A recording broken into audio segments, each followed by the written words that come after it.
Hi friends, నేనైతే ఈరోజు మీకు ఒక పురుగునైతే చూసేయండి.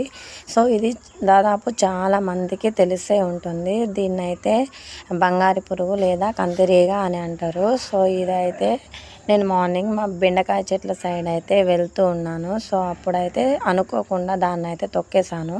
సో ఆ పురుగు నుంచి ఒక లిక్విడ్ అనేది రిలీజ్ అయిపోయిందండి.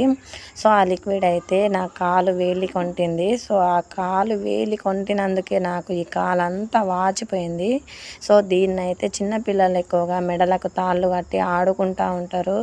చిన్నపిల్లలని అయితే కొంచెం జాగ్రత్తగా చూడండి. ఈ పురుగు వల్ల ఎఫెక్ట్ అనేది ఉంది అని తెలిసినప్పుడు మనము ఆ పురుగుని ఇగ్నోర్ చేయడమే మంచిది కదండి. సో మీరైతే కొంచెం జాగ్రత్తగా ఉంటారని చెప్పేసి నేను ఈ వీడియోనైతే పెడుతున్నాను. సో మీ ఫ్యామిలీస్కి కానివ్వండి, ఫ్రెండ్స్కి కానివ్వండి, ఎవరికైనా తెలియకపోతే నా వీడియోని షేర్ చేయండి. అలాగే వీడియో నచ్చితే చిన్న లైక్ చేయండి ఫ్రెండ్స్.